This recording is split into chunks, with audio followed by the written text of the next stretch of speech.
بسم اللہ الرحمن الرحیم۔ السلام علیکم ورحمۃ اللہ وبرکاتہ۔ محترم سامعین اکرام، آج کا جو وظیفہ ہے وہ ہے نقصان نہ ہو اور حاجت پوری ہو۔ محترم سامعین اکرام، یہ وظیفہ ہر اس مقصد کے لیے کیا جا سکتا ہے جس میں کسی نقصان کا خدشہ ہو، اندیشہ ہو آپ کو کہ میرا نقصان ہو جائے گا، کسی بھی قسم کا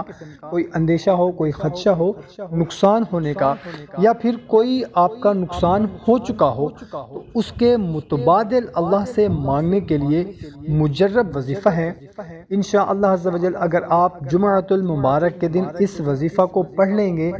تو آپ کو اگر خطرے کا، آپ کو اگر نقصان کا اندیشہ ہے تو انشاءاللہ عز و جل آپ کا وہ نقصان ہرگز نہیں ہوگا، اور اگر خدا نہ خواستہ آپ کا کوئی نقصان ہو چکا ہے تو انشاءاللہ عز و جل اس کا متبادل آپ کو مل جائے گا، اور اس سے بہتر، اس سے اچھا آپ کو مل جائے گا۔ اگر کسی کی کوئی حاجت ہو جو پوری نہ ہو رہی ہو، اس وظیفہ سے انشاءاللہ عز و جل اللہ کے کرم سے 100% آپ کی حاجت پوری ہو جائے گی۔ اس کا طریقہ بتانے سے پہلے آپ سے گزارش ہے کہ اگر چینل کو ابھی تک سبسکرائب نہیں کیا ہوا تو چینل کو سبسکرائب کر لیں، ویڈیو کو ابھی لائک کر دیں، اور اگر آپ چاہتے ہیں کہ جمعۃ المبارک کی خصوصی دعا میں آپ کا نام شامل کر لیا جائے، اپنا نام کومنٹ سیکشن میں لکھ دیں، اور اگر اپنا نام نہیں لکھنا چاہتے تو کوئی سا بھی کمنٹ کر دیں، انشاءاللہ ماشاءاللہ جزاک اللہ لکھ دیں، یا آپ کا جو مسئلہ ہے وہ لکھ دیں۔ اگر مسئلہ نہیں لکھنا چاہتے تو کوئی سا بھی کمنٹ کر دیں،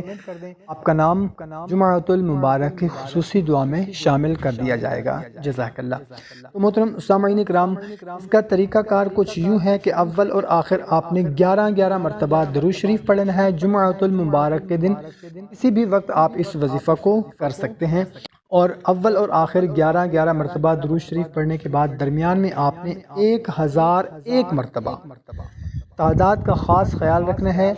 1001 مرتبہ اس کو پورا پڑھنا ہے، یا مسبب الاسباب 1001 مرتبہ آپ نے اس کو پڑھنا ہے، اور آپ کا جو مقصد ہے اس کو آپ نے تصور میں رکھنا ہے۔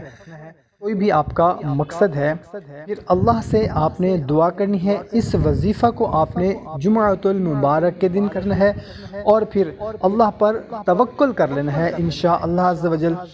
اس ایک جمعۃ المبارک سے اگلے جمعۃ المبارک کے درمیان ہی آپ کا مسئلہ حل ہو جائے گا۔ اگر آپ کو خدشہ ہے کسی نقصان کا تو وہ ٹل جائے گا، اور اگر نقصان کا ڈر ہے تو وہ فائدے میں بدل جائے گا، اور اگر خدا نہ خواستہ آپ کا کوئی نقصان ہو چکا ہے تو انشاءاللہ عز و جل اس کے متبادل میں آپ کو اس سے بہتر اللہ تعالیٰ عطا فرمائے گا۔ تو محترم سامعین اکرام، خود بھی اس وظیفہ کو پڑھیں، اپنے دوست احباب رشتہ داروں کے ساتھ بھی لازمی اس کو شیئر کر دیں، جزاک اللہ۔